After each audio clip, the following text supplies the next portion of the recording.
$1? The canteen used to sell them for 20 cents. And I was like, is the canteen still selling them?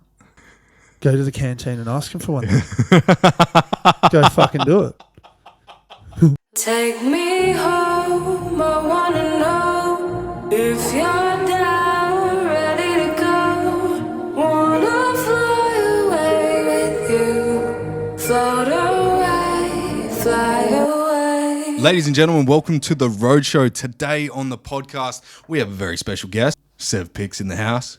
How are we doing? Good, thanks. How's things been, bro? You've been over to Tasmania recently, you were just saying? Yeah. Yeah. Went to deliver some workshops in on the Monday. Yeah. Had a few businesses hit me up saying, can you teach us TikTok? And I'm like, yep, sick. So we organised a trip over there, which coincided with the Sneakerland Melbourne trip. Yeah. So I went to Melbourne on the Friday at 1 a.m, red-eye flight. Oh.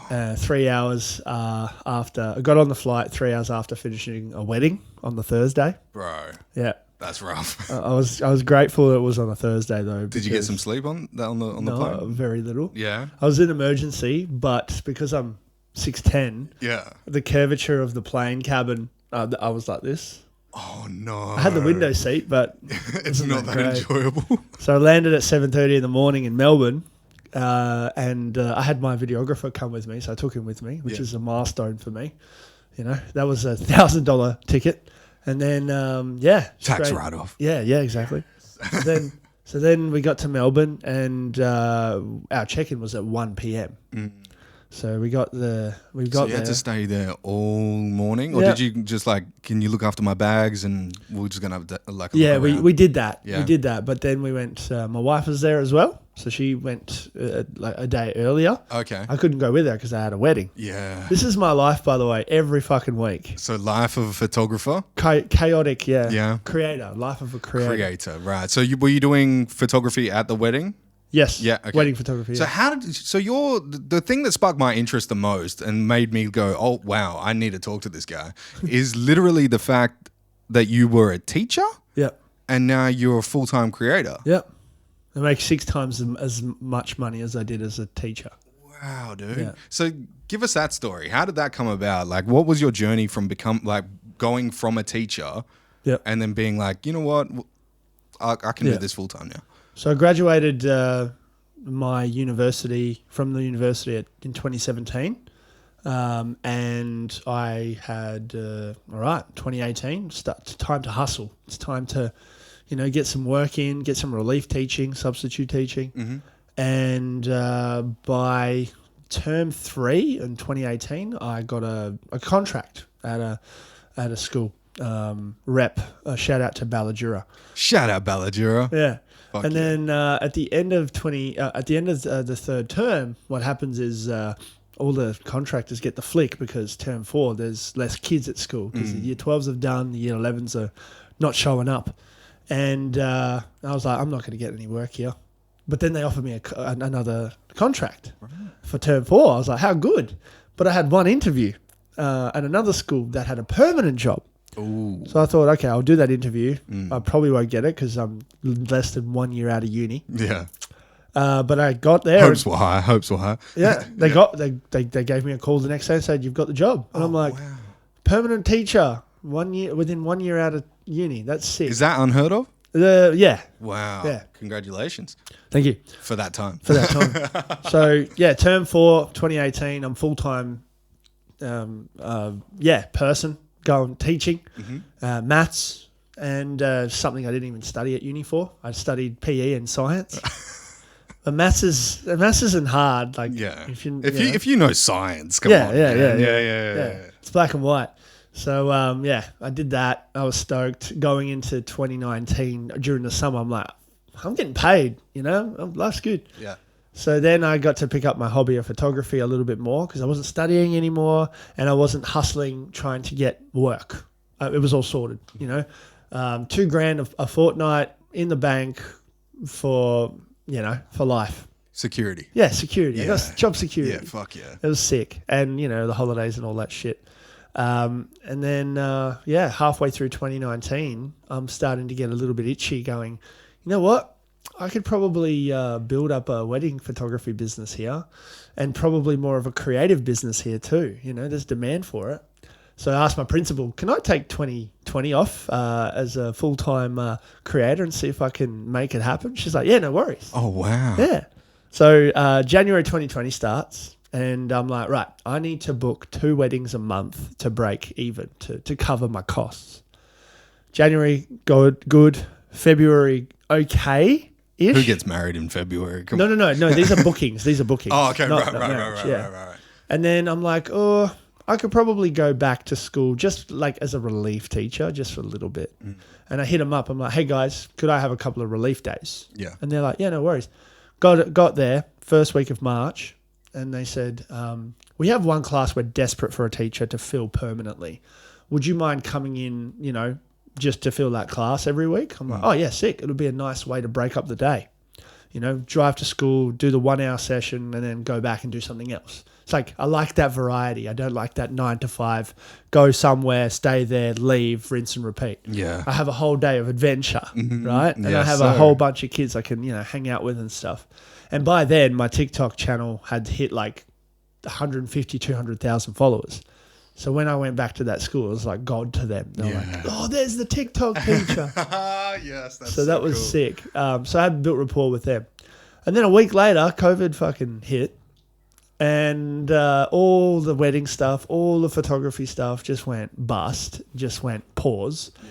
And I was like, holy shit, I'm so lucky I got this, came back to school just in time. Yeah. So that covered my rent and my expenses. And I also had extra money in the bank to help. But I didn't touch it because I was doing the release stuff. Anyway, because we live in Perth and, you know, we survived COVID better than everybody else in the world, like 2 months out later, I'm starting to get more bookings as a wedding photographer. And then by the end of 2020, I had booked out 2021. Wow. And then by March 2021, I had booked out 2022. So I had a sales pipeline of over 18 months at the time. And then eventually that grew to 24 months, 2 years. So then at the start of 2021, I was like, yep, definitely done with teaching now. Because 2020, not only did I confirm that I would rather be a creator than a teacher within the education system, which is outdated and bust now, another story. Coming from a teacher. That's what I've been saying for years. That's it. And, you know, that's another rabbit hole. But, yeah, I left the teaching thing and, you know, I couldn't be happier. I miss the kids. Yeah. And they miss me. But now I get to teach outside of the education system on TikTok. Right. By the way, during 2020, at the peak of the pandemic in Perth, which wasn't a big fucking peak, where everybody was like at home, I decided to live stream on TikTok my maths lessons. And I had 20,000 kids stream into me in 1 week. 20,000 kids actively went, I'm on TikTok now to fuck around. Oh, what the fuck? He's teaching maths. Yep, I'm invested. What the fuck, Sev? Holy shit. That's using your like analytical brain and going, well, I'm doing this, right? Yeah. So I might as well hit 2 birds with 1 stone. Well, how was that received by the school? Oh, I didn't give a fuck. No, they didn't care? I don't really... I didn't get any praise, but I didn't get any backlash from it either. So I was like, I'm always asking for forgiveness, not permission. Yes. And, you know, so not only that, the kids, and this is where I was a bit like, oh, I hope no one fucking, you know, tells me off of this. But I said to them, now that you're live streaming into me on TikTok teaching you maths, can you also, if you're taking notes, I'd love to see them. Can you take a photo and send it to me on DMs? On Instagram, you know, huge no-nos in the education system to communicate with kids on social media. Yeah. And I'm just like, well, you know what? I'm not going to be a dumbass and do the wrong thing, right? I just don't have any skeletons to hide. I'm not going to be a dumbass and send them. I'm not going to be a weirdo. Yeah. You know, yeah. I hear a lot of teacher stories that just fuck it up for everybody. Yes. It's like, well, don't put me in that same category. Anyway, I had, you know, that 99 plus notification thing. That was there for days of just kids sending me notes. Whoa. And I'm like, this is the future. This is how they consume. So I go back to school, 2020. And I had my one class I had to help. Goosebumps, bro. Yeah, I had to help them. And there's a video of me showcasing what I do. So I set up my camera at the front of the whiteboard and I record my lesson before the kids come in. Then I would upload it onto the school intraweb, and then I'd also put it on the TV in front of the kids. So when the kids would come in, I just press play. The lectures started. Where did I learn that from? When I was doing it at uni. Because that's all the university people did. They just played the video at the front and we would take notes. I was like, why the fuck wouldn't we do that at school? There's a bit of study on that as well. So anyway, kids come in, they watch the TV. The way that they like to consume now is on YouTube. So I'm going to put it on the TV for them, like a YouTube show. So they watch the maths lesson. The best thing about it, though, is I'm standing at the back of the class, admiring myself, doing the thing. And if I miss something, I pause it and add more to it. Yeah. So I'm like kind of bouncing off myself. Like interactive. Yeah, right? and I get self-reflection instantly as a school teacher. Yeah. But if a kid isn't engaged, I'm going up to them. The class isn't interrupted and I'm helping them one-on-one, saving time. Damn. And that's not all. Because I've uploaded it onto the school system, there's a bring your own device school. Mm-hmm. They have their little iPads. I let them put their headphones in and now I let them play the video on their own, at their own pace. They can rewind it. If they miss something, engagement was 100%. Whoa. Yeah. That's wild, Yeah. bro. And I'm like, why isn't this being done across the board? It's been done before, but it hasn't been done like this, I don't think. So, yeah, that was kind of like my biggest success story as a school teacher. But then I left, which is like, can you imagine if I stayed and I kept doing that? Yeah. You kind of would have been a little bit more... Do you think you'd be further ahead with it? Like, oh, yeah. Yeah, and like... Well, I would have archived videos. You know how like you join a course online or something and they put you in a Kajabi sort of thing? Yeah. And they have pre-recorded, shows? Yeah. It'd be like that. So do you think that that's the future for education? 100%. Yeah, 100%. Because that's how the kids consume content now. Right. They don't give a shit about textbooks. Yeah. They don't give a shit about you doing it on the whiteboard. As soon as you turn around, they're fucking around. That's true. That's true. It's because it's like a hierarchical thing, right? Yeah. Like, but the other thing as well is, and I got this question asked by people, like, how do you have time to record these videos? that was my next question. Yeah. How do you have to, and then teach the class? I'm like, well, to be honest, if you put in the hard work at the start, it becomes automatic. The system becomes... This is how people learn in as adults. They want to be a personal trainer. There's a 6-week module just going step by step. There's a PDF there that you download, answer the questions. Yeah. Why not do that at schools? Oh, they're adolescents. They're not ready for that stuff. Yes, they are. Yeah. They're fucking learning shit on YouTube at home at their own pace. Yeah. So why not, and that's why another reason I left school is... The system is too slow to adapt to that. You do that and you're killing it. Do you think kids learnt more from being at home during COVID because of the video interaction? Yeah. Yeah? That was a dead giveaway. Oh, so that's how you made that junction? Yeah. Yeah, right. Yeah. They're actively on there. Like I had kids come in onto the and they fucked around and I could read the comment saying, "Sir, can I go to the toilet?" Every second comment. Yeah, right. And I was just like, for fuck's sake. Cheeky fucks. Yeah, you still get those, Yeah. the clowns. Yeah, of course. But, you have moderators. Unfortunately, that wasn't a feature back then, so that would have been handy. Yeah. But, yeah, you just mute them. So, but it was the kids that wanted to learn. Yeah. The kids that were interested in it. That's another giveaway. Yeah. Like Elon Musk, his school, he's got like, he doesn't have grades. He puts them all into one classroom and just lets them learn what their interests are and then just surrounds it by them. They don't teach them how the screwdriver works and how to use it. He goes, this is the engine and this is the screwdriver you need to undo it. It's all practical and then kind of reverse engineer into the theory side. Yeah, okay. Because if you figure out what the kid wants to learn, then you can surround them saying, okay, you want to learn this. These are the steps you need to take to learn about that interest of yours. And that's what YouTube and shit do. It shortens the time between kinesthetic, audio, and visual, right? Yeah. It literally compacts it all into one thing, so it's like a practical in your face right there and then. And they get instant feedback whether or not they like it or not. Yeah, I sit down in a classroom and I'm like, fuck yeah, we're learning about plant cells. I mean, I personally like that shit. Yeah. But like, kids don't give a fuck. They're like, why do I have to remember this shit? And it's more and more conversations happening about it these days. Yeah, right. Yeah. So, plant cells. Yep. Are you deep into like the biology of plants and Sometimes. flora and stuff? Sometimes. So, where does your science, want to do science come from? Okay, Like- so there's a bit of a strategy behind this as Okay. a school teacher. So when I joined university, when I applied for a new university, you had to have a major and a minor degree, thing. Obviously, PE was my number one because I have a personal training background, and I didn't even do TE or ATAR, they call it now, when I was at high school. So I couldn't get into uni easily. But because I got a Cert 4 in personal training, it was my backdoor entry into uni.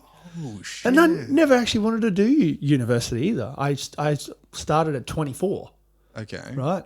So what happened was when I had to choose my major and my minor, I was like, all right, PE.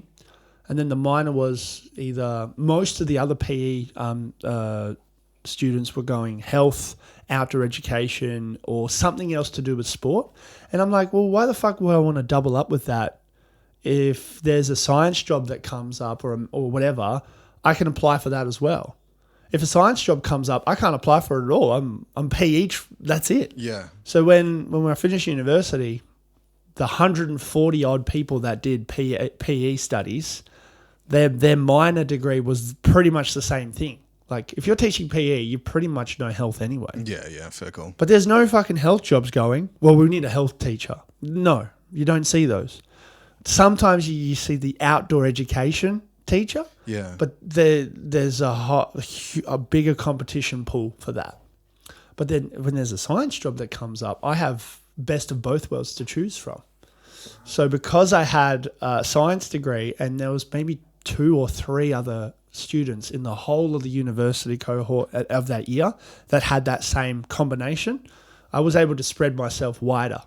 Whereas a lot of my other university mates, they were struggling to get jobs. They had to go out to the country to do their stuff. So it was a means to an end, essentially. Yeah. Yeah. I had a mate, he had to go to Southern Cross to get his to get his runs on the board. And then I just went up the road in my permanent teaching role because I was actually good at teaching maths. Yeah, okay. Yeah. Hectic, dude. Yeah. So how did you get into personal training? How How did that come about? So I'm driving this car, this ute around Malaga because I was working I was making window frames. I was very employable in that industry because I would pop rivet the frame without needing a ladder. Okay. Yeah, I get you. So I saved people a lot of time. Yeah. But anyway, carrying around those fucking big glass sheets and having those guards and stuff. I didn't mind it, but there was no appreciation. Anyway, $21 an hour. There was no kind of road ahead. There was a ceiling. There was a fucking ceiling, Yeah. and the people that worked above just didn't appreciate it. Story of my life. And was driving the ute around the Malaga, and I remember an ad come up on the radio saying we're looking for personal trainers. This was like 2011, 2012 maybe. Before personal training was Yep. the thing, right? Yep. Okay. I Yeah, get you. before it was a thing. Yeah. And then I was like, yeah, sick, I'll do that. Took me like 6 months to a year to do it. Did you study AIF? AIPT. Oh, okay, right. Yeah. And I got my thing and said one day I was like, yes, fuck you to the employer. I remember the last day of that place. I had my steel cap boots who like they ran their last lap as well. Yeah. And my usual car park spot, I put my steel cap boots right in the front of the car park spot, and in a little there's a little weed kind of bushy thing. I put them there, Yeah. and then I left. And then my mate took a photo of them. Like it looks like a Like a memorial. memorial, yeah. Well, it kind of was, right? Like, Yeah, for and the they were there position. for a couple of days until one of the floor managers, who was a complete dickhead, found them and just threw them in the bin. They should have cemented those things. Yeah, you know? yeah. I bet you they fucking wish they did now, Yeah. man. Yeah. But I did the personal training thing. Got to the gym and started to. I found a mentor at the gym. He took me on. Ben, shout outs. And got onto that road. And then from there, I discovered my own kind of personal training kind of journey. And the gym owner of that at the time didn't didn't like what I was discovering, and he wanted me to do his way, and I was like, no, fuck you, this is a better way because I don't want to injure my clients. And then I left and started my own little studio inside of my lounge room, and I like 4 times my income as a full-time uni student.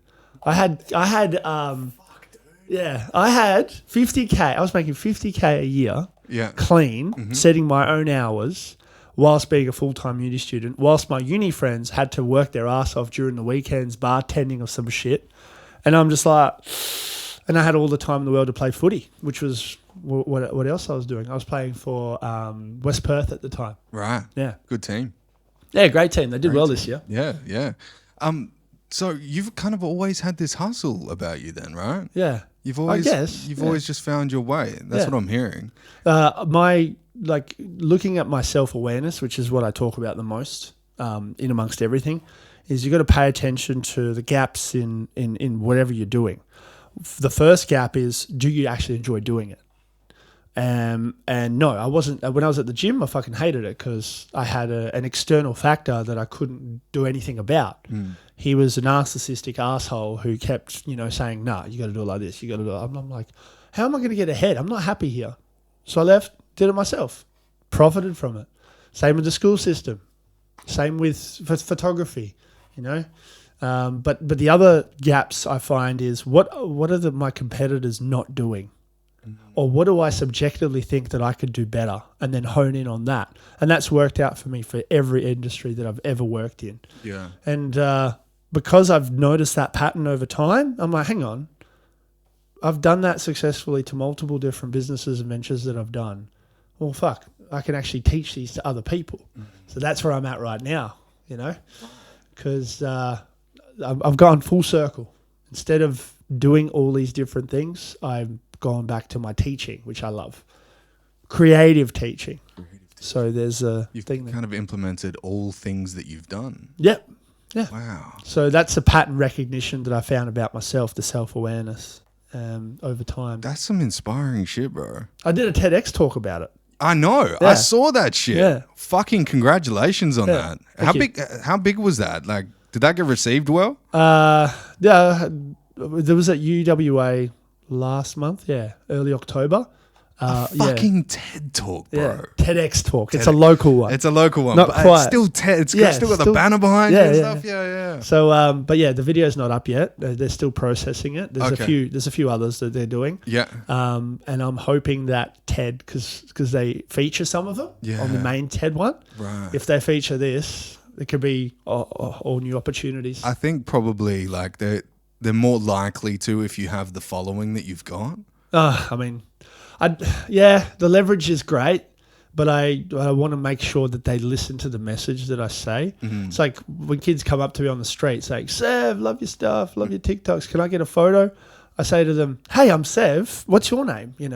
Get them to do the introduction, not just jump at me and get a transactional photo, like a celebrity kind of. Yeah, it is what they put up with. But I'm like, no, this isn't how you do it. Like Flea does it as well. He doesn't let Red Hot Chili Peppers. 100%. Yeah. He doesn't do the photo thing. He wants transaction. He wants to talk. Yeah. And like I'd give him the photo as well. It's fun, but I want to have a conversation with you as well.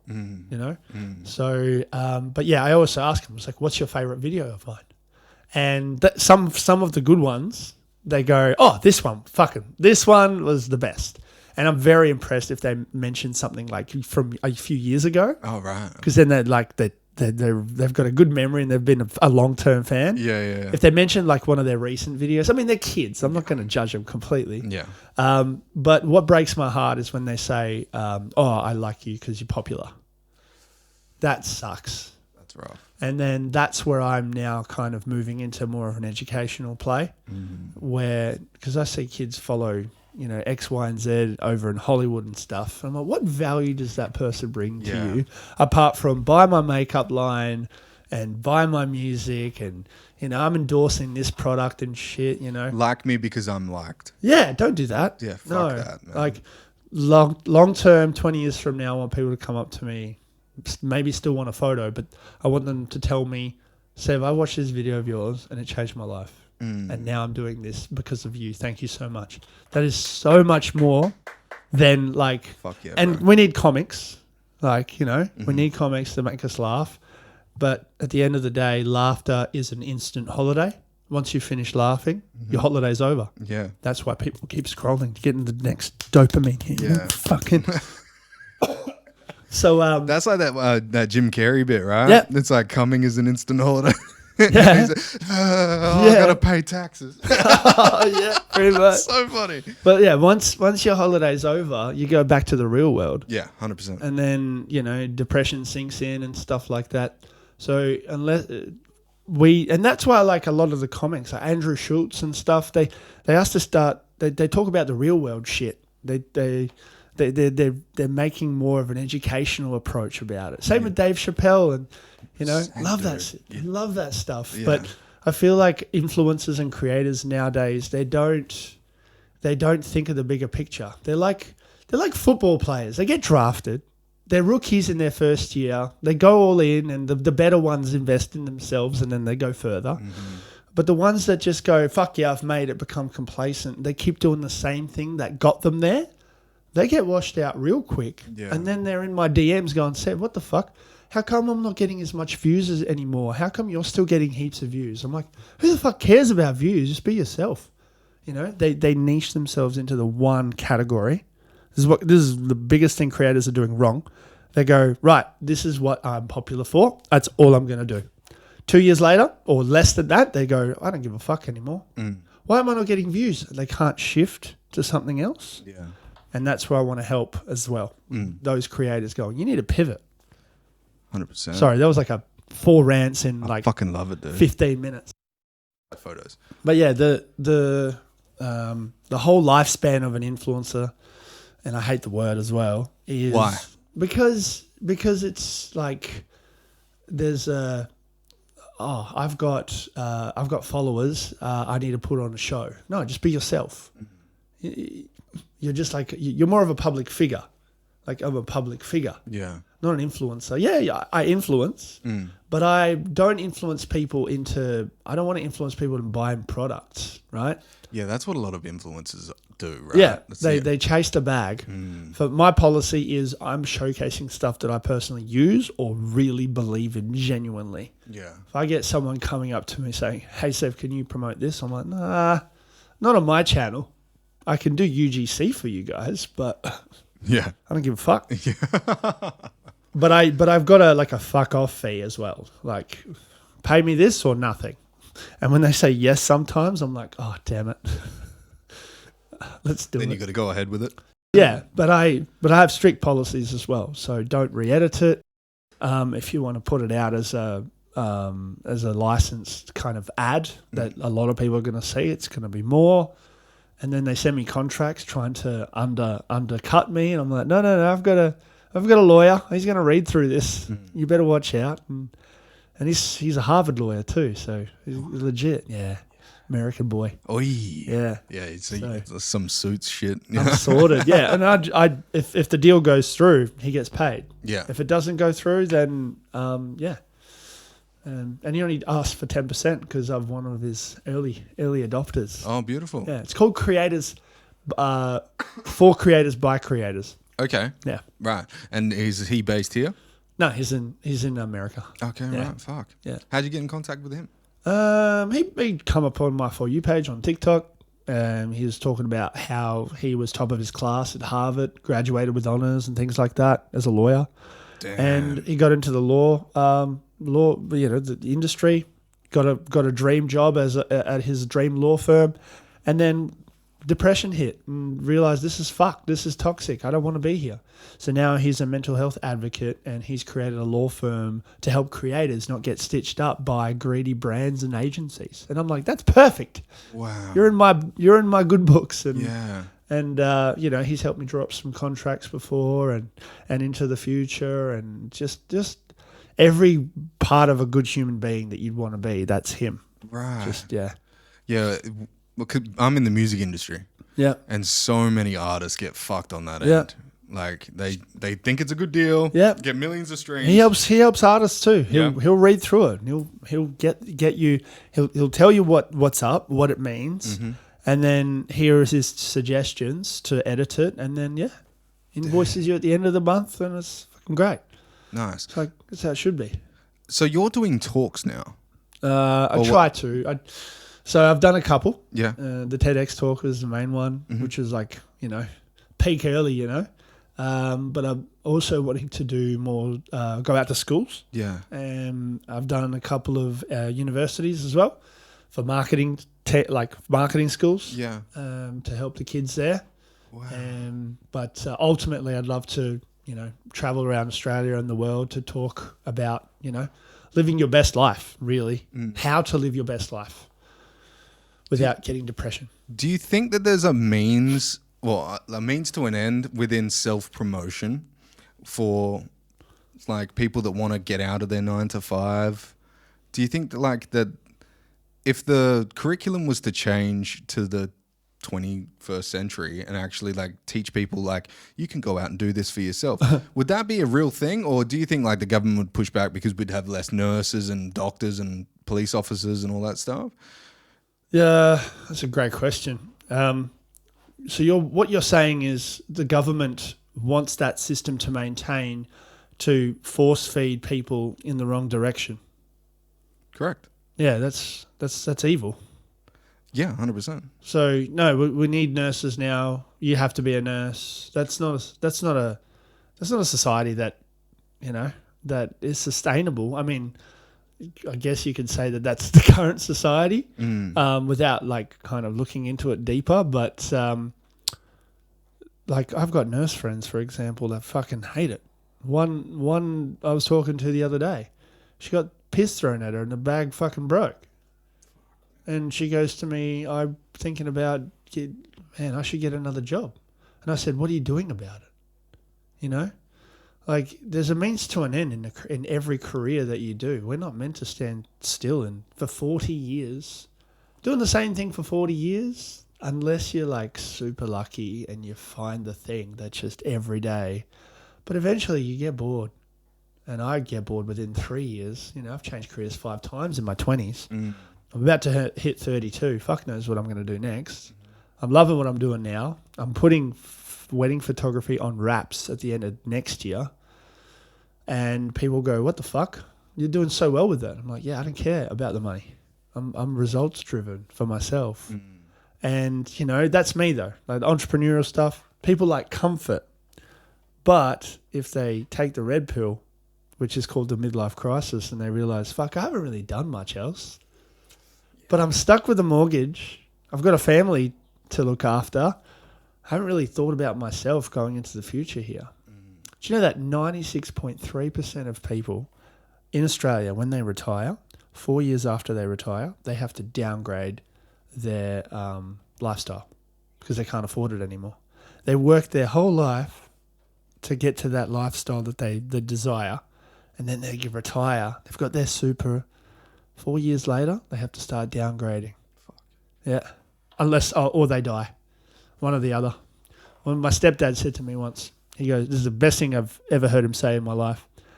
6 months after you finish working, you're probably going to rot to death and die. And I've observed that so many different times in so many different people. They just, they become incapacitated or whatever. Yeah. Or they drop dead. But yeah, the downgrading, 96.3%. Fuck that. Fuck that. And they have regret because they did one thing their entire life. Legit. So yeah. Yeah, that regret's real. Jim, so how to solve it? Go.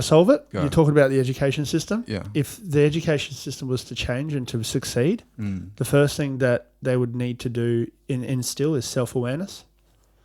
How to build your self-awareness and your self-esteem. They work hand in hand to be confident in believing in what you do, what you want to do in life. And that's going to change as well, but we'll get to that in a second. So there's 3 pillars. Self-esteem. The second one is, self-esteem / self-awareness. The second one is financial fitness. And that's where maths comes in clutch. You learn about your taxes. You learn about saving money, but also investing it the right ways and not pissing it in a TAB sports bet account, right? So, yeah, financial fitness, which then results to financial freedom. Then the third thing is pivoting, the art of pivoting. So the first two work hand in hand together. So self-awareness and financial freedom. Once you're self-aware, later on in your 30s and 40s and so on, you're going to go, I want to try something else because, that looks fun. I want to try that. And I want to drop everything right now to do it. Because you're financially fit and maybe even financially free, you could do that. And that is the best gift that you can start to teach and put into kids' minds, so that later on in their 40s and 50s, they're not pissed off because they have a job that they hate. They're stoked and they have more flexibility to go, you know what, fuck you, boss. I've had enough of your shit. I can quit today. Which then results into the boss going, this guy is financially free and he's self-aware and he knows exactly what he wants to do. But man, he's so good at his job. I can't be a dick to him, because if I'm a dick to him, he's going to fuck off any second, which results in better workforce. So there's all these things that can happen, right? This is my vision of how society could, really take off. Yeah. But there's obviously people that need to. Well, we need the nurses, we need the police officers, we need the janitors, we need all the jobs and other jobs that aren't so glamorous. But again, like we're hitting an automation. We're getting into automation, like truck driving, right? Not everybody wants to be a truck driver forever. Fuck no. Right. So what's happening? Automated trucks. Yes. And what happens is all these truck drivers who are comfortable in their jobs, they're getting pissed off about automated trucks because they never learnt about self-awareness properly. How to pivot. How to get financially free. So they can't pivot because they don't have the first two. So it's not them complaining about the automation coming in. They should be complaining that the fucking education system let them down because they weren't taught that there's other jobs out there that are probably more suited to them that are more fun to them, but they're comfortable because that's what the education system taught them. It's fucking bullshit. Do you think the golden idea for the government to maintain that lack of self-awareness is student loans? I mean, do you understand what I'm saying about that? There's rabbit holes, right? There's rabbit holes you go down, and there's conspiracy theories and all these government, things. And everything's a business these days. School's a business. Like a kid at school is worth $10,000 per year to that school, right? So their catch rate, they're bringing the kids in as opposed to the high school down the road. The best interest is, I worked at a school, and when they discovered I had the photography, videography talent, they had me doing, all these different videos and stuff to showcase how good they are, right? And I was like, fuck yeah, I'm supporting that, Yeah. But then I'm like, well, they want to drive more recruits. They want to bring more year 7s into the school because they want more kids because it's More worth money. more money. And, I'm not going to mention who the school is. No, people figure it out and all that shit. And the bottom line is everybody's a good person deep down inside. 100%. It's just some of them don't realise that what they're potentially doing is not the right thing. Yeah. And subjectively, people may think what I'm saying now is completely bullshit and is not the right way. Let them. Let them. I'm coming in personally with good intent. But when I realised my school is trying to recruit these kids and they have a whole fucking budget that they're not spending, and I'm hearing this through the grapevine, this isn't me going, oh, okay, this is me observing what other people are saying in the school. I'm like, what the fuck? Well, this isn't working. How come there's no budget going in? So it's politics within the school. But they're using myself to drive more people. Look how good our program for this is, for the smart students that want to do this program that excels them into the ATAR and then the universities and makes us look even better. It's like a cycle. More kids coming in and all the year 7s. And I'm like, the year 7s come in because their parents go, look at this video. This is sick. This is definitely where I want my kid to be educated. but that kid doesn't give a fuck about that program. Yeah. And then in year 10, they're doing the program going, this sucks. But their parents are going, so it's not just the education system, it's the parents that have been in that cycle for years as well. Yeah, they've gone through it themselves because it hasn't changed. Yeah. So I'm coming in and listening to the kid, not what the education system's saying, not what their parents are wanting. I'm looking at, what do you want to do? I had a year 8 one time. Never forget this kid. His name's Harry. And he came in, he was selling tech decks. You know those little tech decks? Yeah, fuck yeah, that's cool. And it was annoying the shit out of me because every kid was tech decking in class. And I saw him sell the tech decks. He opened up his bag and he had the little wooden cabinet, and all of them were in a row. Like, you can red one, you can buy their trucks. And I'm like, that's fucking sick. I want to buy one, right? So I pulled him aside at the end of class. I was a bit harsh at the start, but I won him over. I was like, mate, I love everything you're doing. Like, sell the shit out of these, make money, and but just don't do it when I'm trying to fucking teach kids. Yeah, fair. Just be smart about it. Yeah. And he appreciated that because when I was at school in year 10 was when this was 2006, was when they banned candy from the canteens. The sugar. Yeah. Yeah. Yeah, where they got rid of everything. Yeah. Oh, there was like cheesies and pizzas left. That was it. Yeah. Yeah. But I remember they were selling zombie chews. I remember them. Right? Yeah. Yeah. 20 cents a pop. And I was like, fuck yeah, I'm going to get them. I broke my heart when they stopped it. My mum was a teacher at the school that I went to. I grew up in Kalgoorlie. Oh, nice. So then what happened was we went to the bulk store, the bulk shop, not the fucking proteins and shit, where they buy the delis buy all the stuff in bulk. Yeah. Found the zombie chews, $20 for a box of 50. I was like, holy fuck. Markup. Yep. So I took the box back to school with me the next day, sold out half a recess. Wow. $50, and I sold them for $1 each. Oh, wow. Yeah, I had kids complaining like, what the fuck? You're ripping me $1? The canteen used to sell them for 20 cents. And I was like, is the canteen still selling them? Go to the canteen and ask them for one. Go fucking do it. This is me in year 10. I was like, okay. Yeah. Where else are you going to get it? Yeah. You want to go down the street to the deli? You're going to get caught for wagging. Yeah, yeah. Do you want to take that risk? Or do you want to pay $1 now?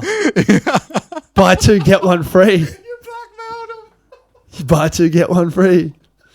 I So this rang for about a term. Now, the teachers called on. With the quickly. canteen stuff going, like, where the fuck are these kids getting all these zombie chips? Yeah. So what happened was the teachers caught on to it because I was fundraising. Yeah, right. But we my mum and I, we migrated from the Soviet Union. Okay. So we're Russians, right? Mm-hmm. We don't fuck around. So she had my back. She goes, no, he's fundraising for something. Yeah. Fundraising. Nice. He's all good for footy or something. Yeah. Mm-hmm. But anyway, the best thing about it was, right? Yeah, on your side. I went back to the bulk shop and bought 2 boxes, pocketed $10. And soon enough, I had 4 boxes to bring to school with me. Where the fuck am I going to put 4 boxes in my bag? It's not going to work. Yeah. So I used her office as my stockpile. Under her desk, zombie chews. Just boxes of zombie chews. She was in on it. She was like, "This is fucking crack. This is cool." Is that how the it all got caught out? No, I never got caught out. All right. I just lost interest because I was like, "No, I'm done here. I've done this." Made a killing of zombie I chews. made over like $1,000. That's so good. But this is something I learned all by myself, right? And this is how I kind of look back at my ultimate entrepreneurial story, my origin story, villain story. I had year 8 selling candy for me. I had a candy cartel. Oh. So I would give them 10, and I'm like, here, go sell these 10, bring me back the money, and in exchange you'll get a free zombie chew. And they're like, fuck yeah. Jesus. And it was so good. You're like the Putin of zombie chews. Yeah. That's the one. Yeah. Yeah. That's so good, bro. Yeah. Like that same story kind of seems to resonate through most people that are like going after their shit. They always seem to have something in school, like Emo Majok, the comedian. Shout out Emo. His mum would give him $3 twice a week.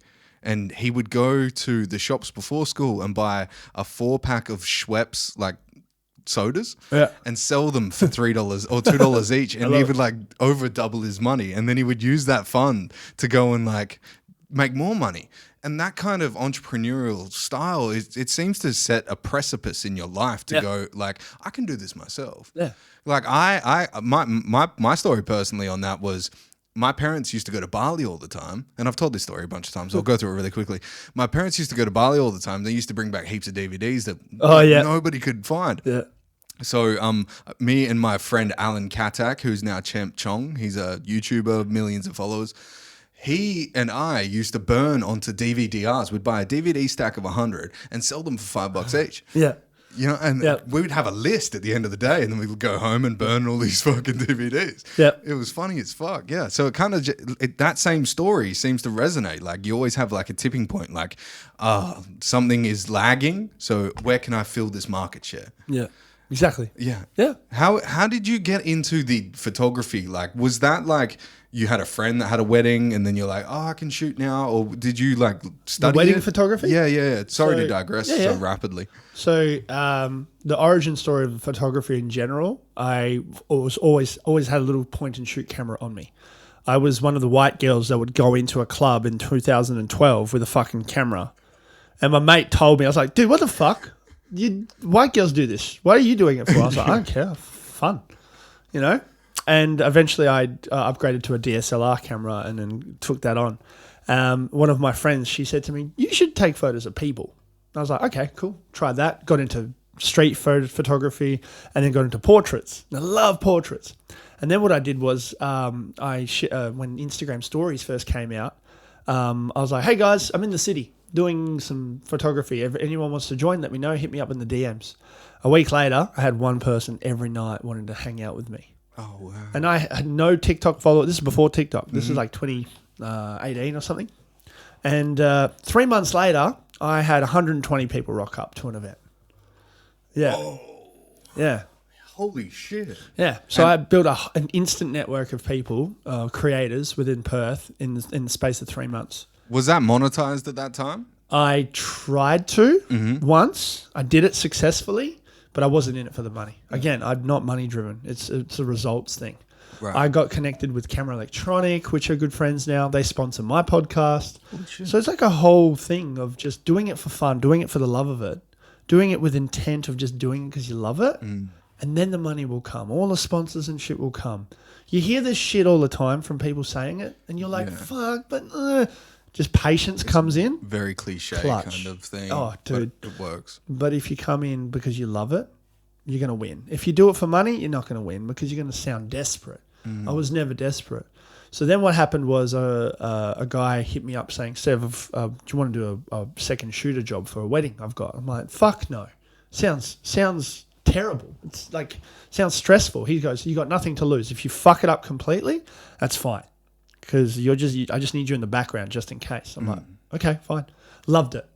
And I feel like some of the photos I took were better than his. Ooh, you know? Shots fired. Pew, pew. That's right. Great guy. You know, he helped me down a path of, you know, started on an interesting journey. Yeah. You know, so credit to him. Shout outs to Ash. Shout out Ash. But what happened was, and, you know, in the industry, first photographers don't allow the second shooters to use their photos for promotional purposes. And that's what he did for me. He didn't allow me to use... He let me edit the photos. He let me practice with them. But he never allowed me to use them to, you know, post on Facebook and say, hey, guys, I'm a wedding photographer now. Which was shit. But... why is that? Because they want the glory? I don't know. I honestly don't know. But maybe they're worried that the photos would be better edited. Maybe the couples will be like, hey, how come we didn't get that photo? You know?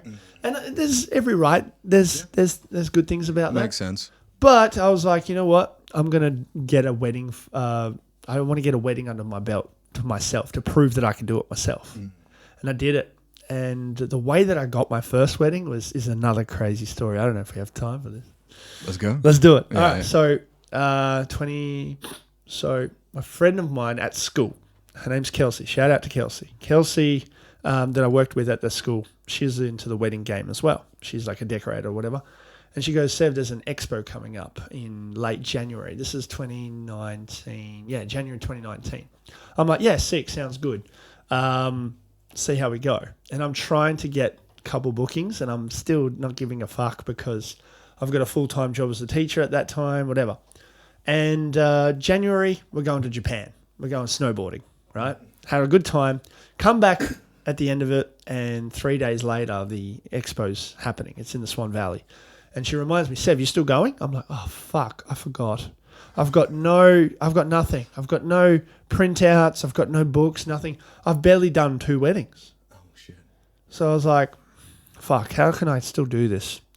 Idea. I'm going to bring my laptop. I'm going to bring my camera. And I'm going to have my little iPad mini of like photos. A loop of photos? Loop of photos that I've done that are like the first ones. And see what happens. Rock up. And I've got a photo of this as well. And I'm not even wearing hell professional clothes. I'm wearing shorts and a shirt and fucking Jordans. Oh, shit. And then there's me in the corner of the table. Yeah. I've got some power supply for my editing. And my idea is, all right, couples are going to come in. I'm going to take some photos. I'm going to edit them quickly. And I'm going to give it to them on the spot. That's going to be my idea. And I had 2 other photographers. One was like a DJ photographer and one was like a hell pro photographer. And I'm like, fuck, that's goals, like admiring the stuff. But every time couples come in to the Swan, to the vineyards, and there was some setups of like the arbor and shit, I would go out there with my camera and go, hey guys, you guys are getting married, blah, blah, blah. And this is just like automatic mode. This is just like my hustle taking over. So I'm taking photos of them. Like, what do you guys reckon? They're like, oh my God, we love these. I'm like, sick. Now just imagine if you were wearing a suit and you were wearing a dress. And they're like, yeah, that's sick. I'm like, how did you find my direction, by the way? Like, yeah, we loved it. You're like easy and we felt comfortable. I'm like, great, cool. And they're like, how do we have your number? Do you have a business card? I didn't even have fucking business card. No. So I really fucking set myself up for failure there. So I was like, man, if I get one inquiry out of this. So I just got them all to add me on Instagram. And that was my SEVPICS Instagram. I didn't even have a wedding Instagram or anything. Nothing set up. So I was like, I reflected back on it. And this is, there's a podcast episode on my podcast reflecting back on this. I uploaded it years ago. And I was like driving home at night going, if I get one inquiry from this, like a follow-up, that's a win. That's the benchmark. Yeah. That's how I got away. Yeah. Anyway, one girl, Ali, and her fiance, Matt, who were there, they came from work. They were all dressed up in suits and like corporate stuff. Cutest couple. I interacted with them and one of her friends, April. And April, she was getting married soon too. But they needed to have an emergency wedding because their dad was terminal. So, unfortunate circumstances. But Ali recommended me. Because of our interaction that we had. Mm-hmm. Now, going back to the expo, one thing I forgot to mention is those photographers complained about me to the management. Why? They were like, he can't do that. That's not fair. He shouldn't be allowed to go out and take photos of them. And I'm like, hang on, you're veterans. You've got this whole setup and you're worried about this rookie shittest setup ever.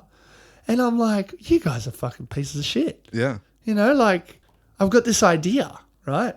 Anyway, so I got April. I got a first referral as well. Anyway, started taking the photos and stuff. And during the bridal kind of the photos with all the bridal party, Ali was one of the bridesmaids. And she goes, yep, you're booked. I'm booking you. Straight up. Damn. And I'm just like, what up? So, and that's how it started. And that's how I got the first few bookings. And then I got pictures and I was like, sick, I've got my own pictures. I can put them up on Facebook and everything. And then I started networking with the right people. I started networking with a bunch of DJs. Shout out to Adam and Eden from Envy. They hit me up. I hit them up saying, there's no podcast for weddings active in Australia.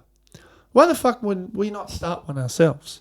So I did that, and that worked really well. And then they started to feed me clients, and then they taught me about some things. And then there was actually a couple of months in a row where every gig that I was doing, they were the DJs because I gave them so many gigs. That's awesome. So it was like a back and forth sort of thing. Yeah. And then 3 years, I just toppled up. And I was just dominated.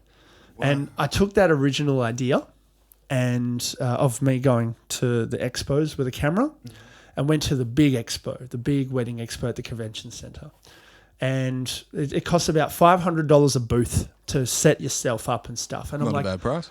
I don't want to stand there all day looking like a dickhead and, whatever.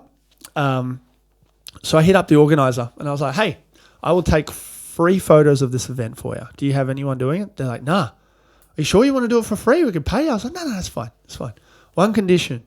I am going to be sending these photos individually to specific people coming in. They're like, yeah, that's fine. That's sick. Just as long as you mention us. I was like, yeah, no worries. So what I would do is I'd go around and took photos of all the vendors as well, even the other photographers. Because that's how sly bastard. Gangster I was. No, but I would get all their contacts and I would send them their photos. I'm not a fret, right? But then when the couples come in, take a photo. Do you like it? Oh, I love it. I'm like, great. Can I just get your details? I want to send it to you. Oh, yeah, no worries. Got the email and I had a little table in there of all of them, like the number of the photo so I remember which one it is which. And then a little cheeky side column. Have they booked a photographer yet or no? Oh, so live in-person mailing system, right? Damn, dude. Yeah. Whoa. So then I'd get home, edit all the photos, and then assign them to their emails and send it to them. And then my email signature would say, wedding photographer. I cleaned up. I cleaned up. I even had a girl, I remember, she actually, when I asked her the question, she's like, yeah, I've got a photographer already. And I'm just like, damn it. But I still sent her the photos. And then 3 months later, I get a message. Sev, I haven't stopped thinking about you. Ever since that day, I just wanted you to be my photographer. And you know what? I told the other photographer to fuck off. You're in. And I'm just bro. Sniped in, just come in. But to be fair, it was one of those all-inclusive packages that saves them money. Mm-hmm. And when they realised that because it's saving money, their photographer's generally not that great and they may not like the work, which is a problem. And then, so she hired me for it instead. And I'm just like, and that's why you always go through with it no matter what. Even if it looks like it's an L at the time, still do it. Still give them value without any expectations. 100%. 3 months later, fucking $4,000 booking. So, I've got many stories of examples of this is why you give value first with no expectations, and that's what happens. Yeah. I did that so well that the next time I came into the expo, same idea. I actually didn't take photos. I just wanted to interview people. That was my next play. And unfortunately, I didn't think of it enough. I didn't actually ask for their permission because I was too, I'm a hot shot now. I'm fucking killing it. I give a fuck. Yeah. When I got there at 10 a.m. that day, I started interviewing people straight away.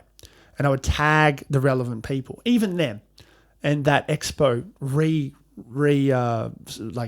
reposted it. Mm-hmm. And I was like, sick. Awesome. That means I'm good. Yeah. But that was the marketing team, not the organizer. Yeah. So, Anyway, long story. So did they step on it? Here's what happened, right? Okay. So I had a lot of wins. I had a lot of clients, a lot of potential couples who follow me on Instagram. They said to me, Sev, thank you so much. I'm stuck in New Zealand because of COVID. I got to experience the expos through your stories that I wouldn't otherwise have. I also had other vendors come up to me, suppliers. Yeah. Sev, someone booked me from your story. Thank you so much. And I'm just like, this is great. This is fun. This is what it's all about. You're empowering the industry at that point. Yeah. Yeah.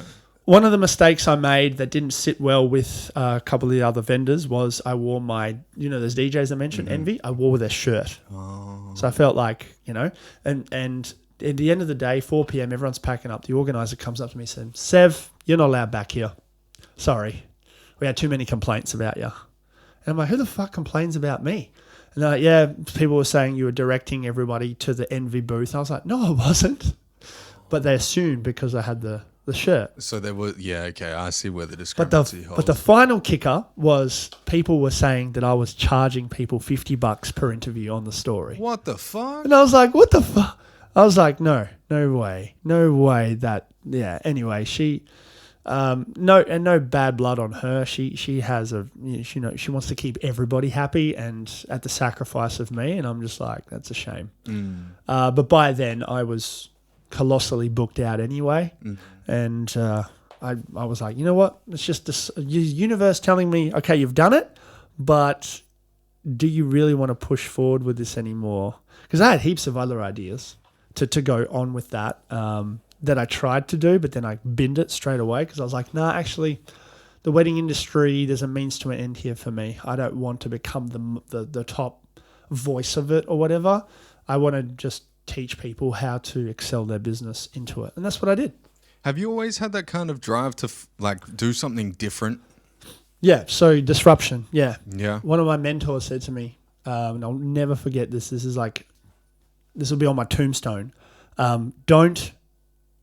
don't focus on being in the market. Focus on becoming the market, because then you're thinking about things that nobody else is thinking about instantly, always.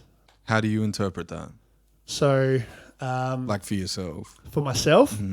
So there's no saturated markets. There's no such thing. You want to start a podcast and dominate, you just got to do more reps than everybody else. The saturated part is the majority of the saturation is people doing fuck all reps. It's like a gym, right?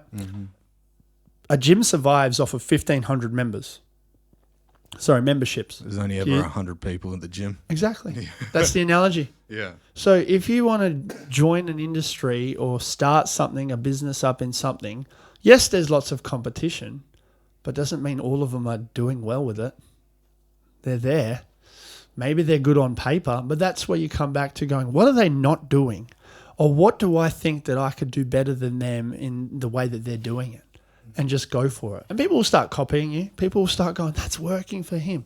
Like on Facebook, I would start posting on the wedding groups. So I added all the wedding groups, and because that's where all the couples go on Facebook. And I'd see all the photographers post the same shit. Hey, I'm old, mate. I've been doing it for years. Here's my prices. Here's my website. And I'm just like, that's boring.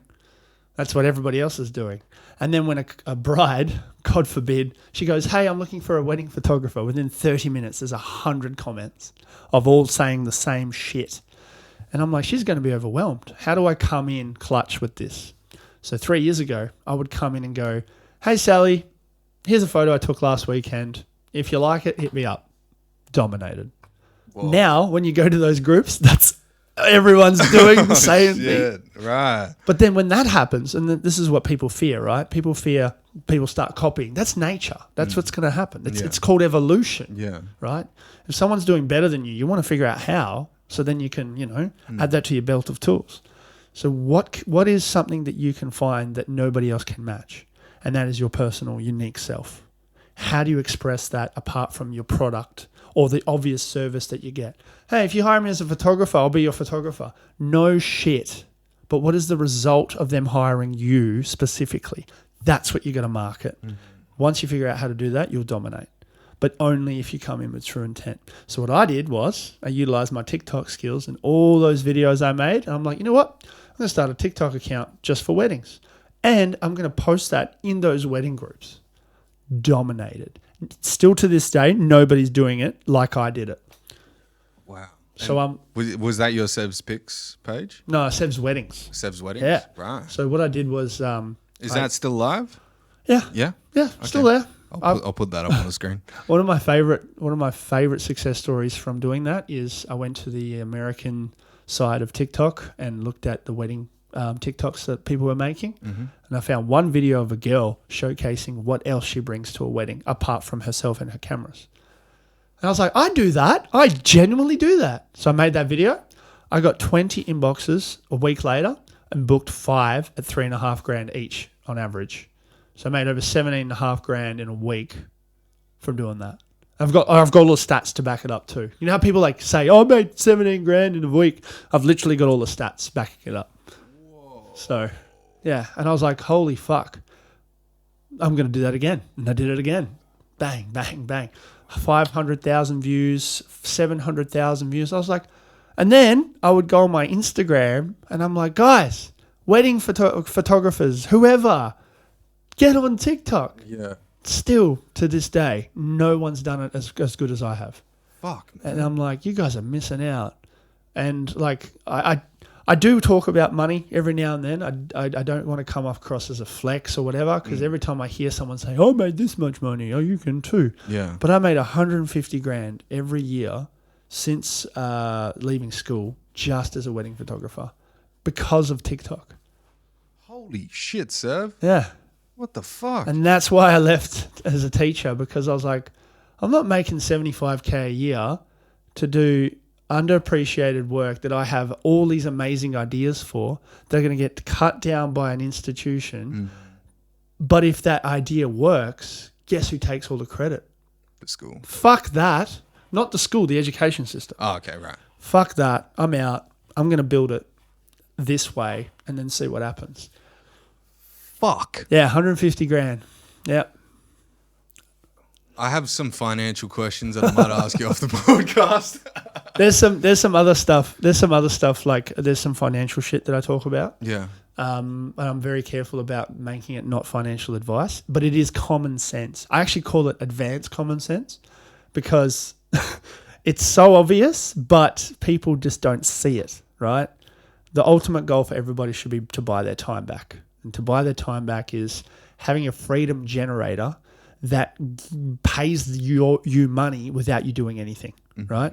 And that's like dividends and shares. That's like having someone in your rental property giving you money, not paying your mortgage because you've made the right decisions. Yeah. But it's how to get there in the shortest amount of time. And everybody can do it.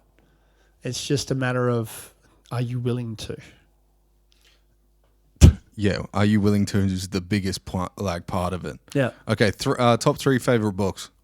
Getting Things Done by David Allen. Mm-hmm. Never Split the Difference by Chris Voss. Great book. Yep, that one. And Jab, Jab, Jab, Right Hook by Gary Vaynerchuk. Oh, I haven't read that. Read it. Listen to it. Actually listen to it on Audible. Yeah? Yeah. Does he have like extra things that he puts in? Yeah. That's exactly why you have Gary. to listen to it. Yeah. He goes off the cusp all the time. He can't help himself. That's all he yeah. The people that do that in audiobooks, like the David Goggins You Can't Hurt Me book, yeah. where it's literally like a podcast in the audiobook. Yeah. That's it. It's wild. But people love the real shit. People Yeah. don't love that fake stuff. Yeah, dude. Yeah. Well, Sev, thank you so much for coming in today, bro. Good, thanks. No worries. Pleasure. That's my thing. This was a really, really enlightening podcast, man. Like, Pleasure. I wasn't expecting to learn so much in such a short time, and like sharing your experiences with like how you've gotten to where you are now. It's incredible, and much fucking big ups for the future, man. Keen as. Awesome, bro. Thank you very much. Ladies and gentlemen, Roadshow. Bye. Take me home, I wanna know if you're